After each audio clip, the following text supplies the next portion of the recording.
Please subscribe the channel for more videos. We promise to keep you entertained. Shin is a bit confused as to why his uncle keeps referring to his own country, and he explains that it's because he is actually a king. The other people at the table that Shin thought were ordinary turned out to be high-ranking members of the army.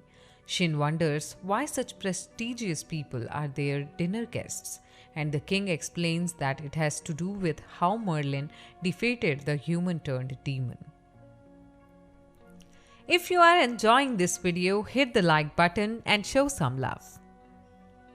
The king had been assigned to a group meant to fight the demonoid, but ended up almost being killed by it and had to be saved by Merlin. The next day, they head to the capital where Shin, Merlin, and Melita planned to live. The reputation of the two others preceded them as several townspeople celebrate their arrival and they head to their new home. They arrive to find it's a mansion with several staff, and they assumed the king was the one who set everything up for them. Shin is instructed to go look around town, which he does, only to get lost. Soon after, he stumbles upon a group of men bothering a couple of women. So Shin steps in. The group mocks Shin's heroics as they state how they are demon hunters. But Shin thinks about how slow they are when they attack and easily defeats them. Shin is thanked by the two girls and instantly falls in love. Afterwards, Maria and Sicilian introduce themselves to Shin and explain that they will be taking the entrance exam in a month. They are shocked to hear that Shin will be doing so as well, since they assumed he was training to be a knight since he is already so strong. Maria explains how her idols Merlin and Melita are in town, but Shin pretends not to know much about it. She also wants to meet their prodigy, but Shin decides to leave and pays for their meal. Maria wonders what is wrong with Sicilian, and she explains that Shin just makes her a bit nervous. Some time passes, and we see that Shin is about to take the exam. Someone tries to bully him into moving out of their way, but must then beg to be released when Shin restrains him. The bully is a noble that refuses to be embarrassed, but their argument is interrupted by a boy named Og. He states that nobility means nothing at the school and that the bully should just prepare for the test. Og knows all about Shin and explains that he's the king's son. Shin doesn't really care about him being a prince and points out how the king is his uncle, so they must be cousins. The girls are surprised to see Shin and Og so casual with each other, but lament how the bully Kurt came to the same school as them. After a written exam, the students are instructed to demonstrate their best magic at full strength. Shin has never seen anyone his age use magic before and is embarrassed for everyone as they are impressed by such weak attacks.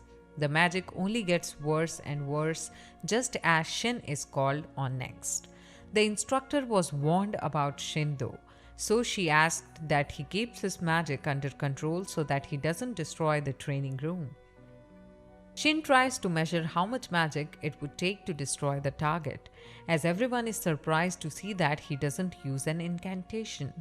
His attack infuriates the instructor, but he explains that he was actually holding back quite a bit.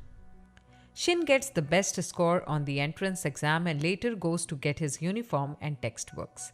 He is glad to hear that he can enchant his uniform, but is startled when he is told that he will have to give a speech at the entrance ceremony after getting the top score. Shin says rather the prince give this speech, but Og states that he wants to honor the school's tradition. The girls watch nearby and are once again impressed by Shin's performance on the exams.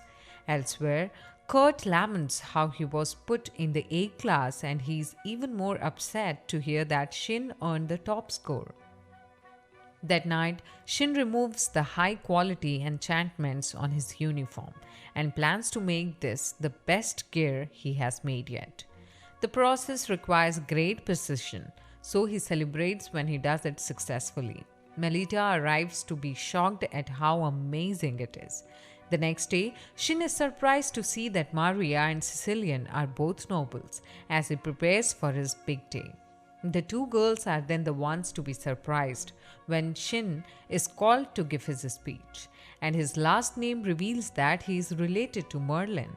He then begins his speech as we see that Kurt can't bear to listen. Later, Shin attends the class for S-class students and the instructor introduces himself as Marcus. Afterwards, Shin is told that Sicilian is being hounded by a guy and Kurt arrives upset to see that Sicilian is talking to another boy. Shin stops his advances and Sicilian finally sticks up for herself. However, Kurt then reminds her that his father is her father's boss, and the episode ends here.